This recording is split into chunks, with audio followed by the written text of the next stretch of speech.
This video is the documentation of me chasing the Class 321 farewell tour. Because this farewell tour is going down loads of different routes in one day, I plan to see it at different locations. So the locations I'll be seeing it at will be Witham, Rabness and Stowmarket. Right now it is actually a bit unusual me chasing down a Renatus unit, because normally I would avoid using the Renatus units. And the reason why I normally avoided the Renatus units at all costs was because the refurbishment they'd been given was so heavy, not just to the looks but to the functionality as well. And it's so different that it just doesn't feel like a Class 321 at all really. It is a bit like they've been almost modernised beyond recognition. But whatever the case is, they are a lot better than the Stadlers, and they are definitely a lot better than the 720s. And after this, it's really the Great Eastern Main Line that has totally been modernised beyond recognition. So as you can see, right now I'm trying out the phone stand that I got from B&M in Ipswich, which means I can record like this hands-free, which is nice and legal and safe. And because of the roadworks, I'm having to drive the wrong way down the A14, but legally.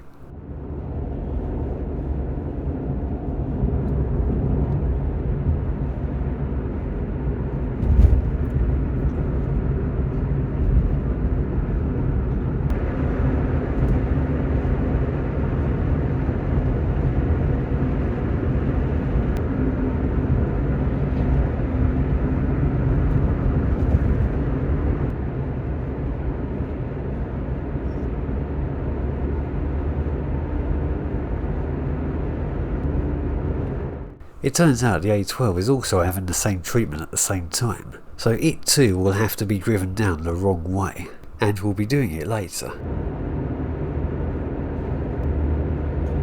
When I arrive at Witham, I park my car in the Morrison's car park, even though the Morrison's itself is crap. It has yet another brand new and bog standard Apollo XB95 system, but yeah, I walked down to Witham station, and what you're about to see is the fastest I've ever seen a 321.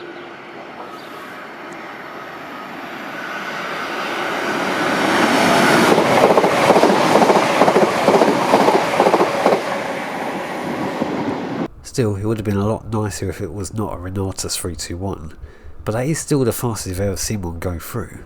So now I'm moving on to Rabness, which is a location I've wanted to visit for a very long time, and it's located on the Manningtree to Harwich branch. As soon as I merged onto the A12, I did run into traffic immediately, but that was okay, for I had way more than enough time to get to Rabness, even to see what was to go through before the farewell tour.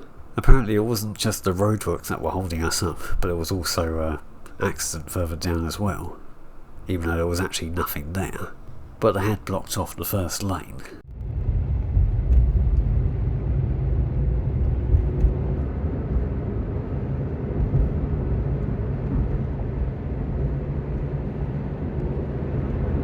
So now we reach the roadworks for real this time.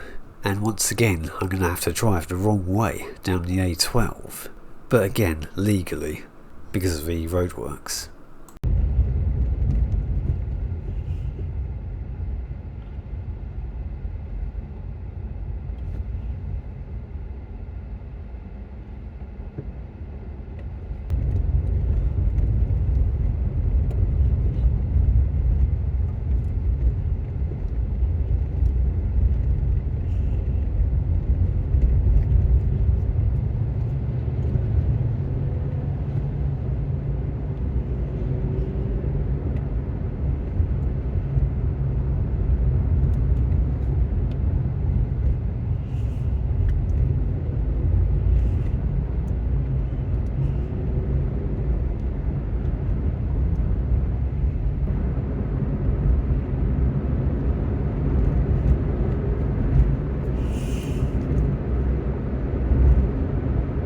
Later on I arrive at Rabness ahead of schedule, so not only do I see the farewell tour, but I also see a Parkiston GBRF freight service, and it was hauled by a GBRF Class 66 that I'd never seen before. And I don't just mean one that I hadn't yet seen in person, I mean I didn't know about this particular one at all.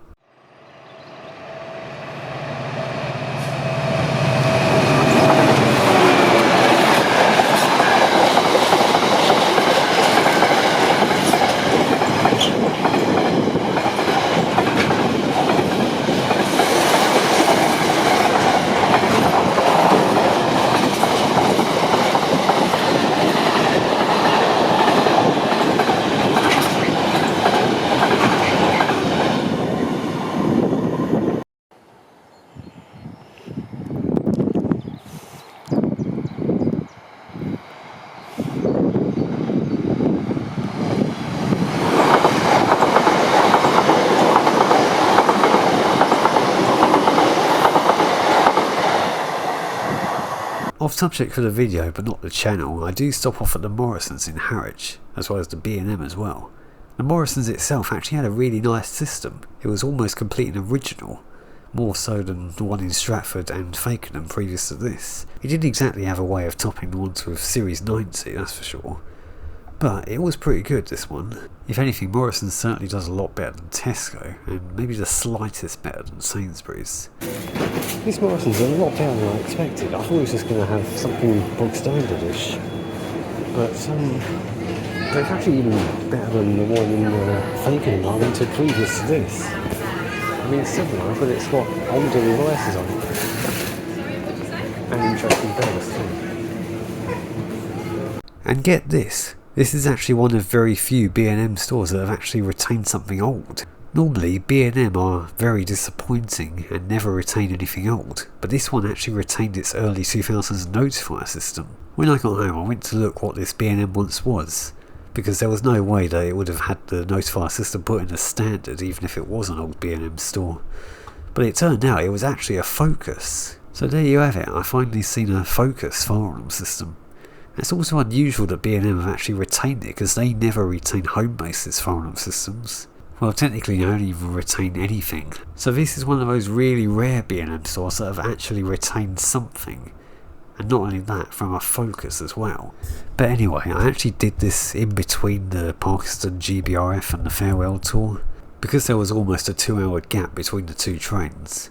And as soon as the 321 went through, I moved on to Stowmarket straight away. So I've parked my car in the Aldi car park and then walked to Stowmarket station. Look at these barriers put in, they weren't here last time I came here.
While it was stabled in Stowmarket for 5 minutes awaiting to turn round back to Shenfield, I met up with King's Cross Thameslink, who was on the unit the whole time and recording it, which I'll also put the link to his side of the video in the description, and go subscribe to King's Cross Thameslink.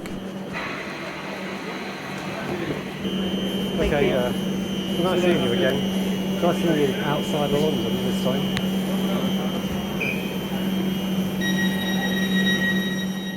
So yeah, I met up with King's Cross Thameslink, and it doesn't end there. Just after the 321 left, I met up with Louis, Great Eastern Trainspotter, and Trainspot East as well. And I hadn't seen either of them for 3 years. Oh, nice. Well, I've only been here for, 20 minutes? Oh, right, yeah. Yeah. I've been here for a few weeks. I just went straight down from Rabness to here.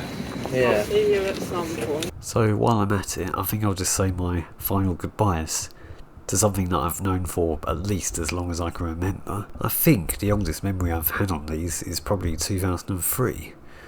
And I certainly do remember what they looked like on the inside, and I certainly used them on a regular basis, especially when I used to live in London, right up to 2005. So basically the first ones I've seen were in First Great Eastern livery. I don't think I ever saw the older style First Great Eastern livery before that, but the kind of late 1990s refurbished First Great Eastern livery. Although because I lived in Forest Gate, I could just be mistaking them for the 315s, because they carried the same First Great Eastern livery at the same time. But I definitely would have used the 321s as well. And even after I moved to Suffolk in 2005, I still saw them on a regular basis. Probably not as much as I did when I was in London, but almost as much. And we did still go from Ipswich and beyond around that period as well. There's even been a few times in 2012 and 13 when I've used them, and I've certainly admired them the most since I first ever used them. So thanks to First Great Eastern, National Express and maybe Greater Anglia for the memories we've had. Because all of them were BIL made, I still think they had a lot of years left in them, and they just went too soon, especially the Renatus units. But I do hope that the slightest of a 321 does get saved, and if that ever happens, I would like to see one repainted in First Great Eastern again.